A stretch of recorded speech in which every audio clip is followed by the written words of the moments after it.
Yang kemarin sudah kita bahas kendala yang kedua, yakni tarkul amal. Jadi kendala di dalam menuntut ilmu itu adalah meninggalkan amal.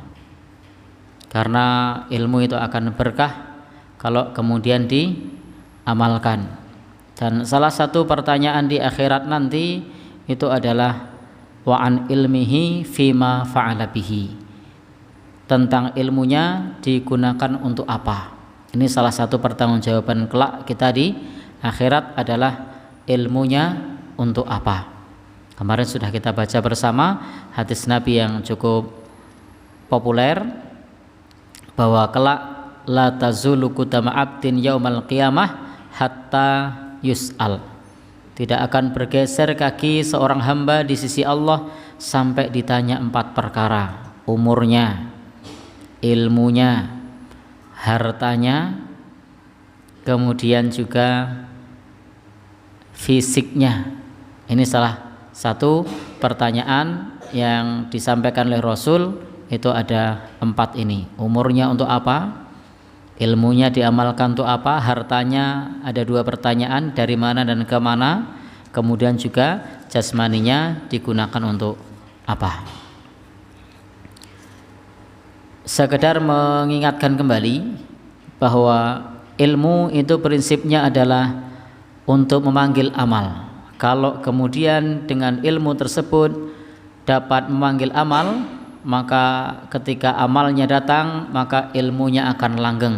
Tetapi kalau amalnya tidak datang maka wa illa irtahala. Kalau ilmunya ini memanggil amal sementara amal tidak datang, maka ilmunya akan hilang.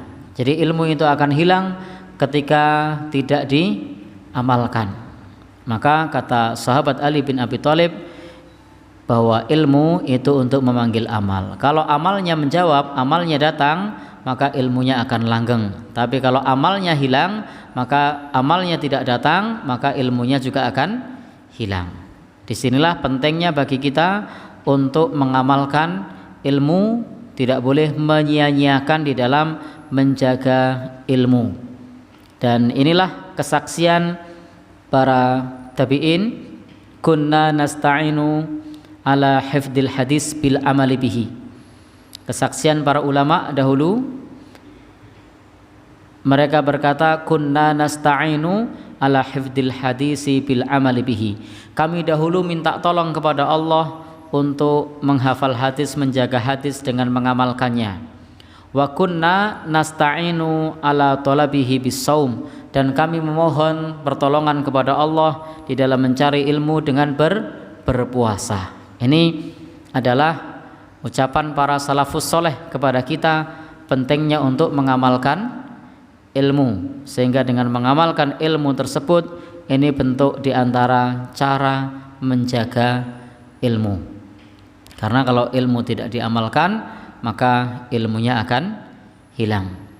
Sebagaimana kata Imam Ahmad, ma katabtu hadisan, tidaklah aku menulis sebuah hadis pun melainkan hadis tersebut sudah beliau amalkan. Jadi Imam Ahmad mengatakan illa waqad amiltu bihi, melainkan hadis yang dicatat di dalam kitab beliau itu sudah beliau amalkan. Meninggalkan amal itu terbagi menjadi 2. Yang pertama adalah meninggalkan yang wajib, melanggar yang haram. Ini adalah fahadha kabirah minal kabair, maka ini termasuk perkara yang besar dari dosa-dosa besar.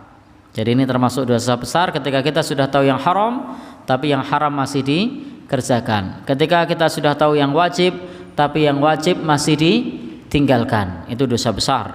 Dan ini termasuk perkara-perkara yang tercela, yang diancam di dalam hadis Nabi, diancam di dalam ayat Al-Quran, kabura maqtan indallahi ang taqulu ma la taf'alun. Besar kemurkaan Allah kepada orang yang tidak mengamalkan apa yang ia ucapkan, yang tidak mengamalkan apa yang dia ketahui. Artinya ketika dia sudah belajar ilmu, maka dia tidak mengamalkan. Sehingga Allah berfirman, kabura maqtan, besar kemurkaan Allah, ang taqulu ma la taf'alun, orang yang mengatakan apa yang tidak dia kerja.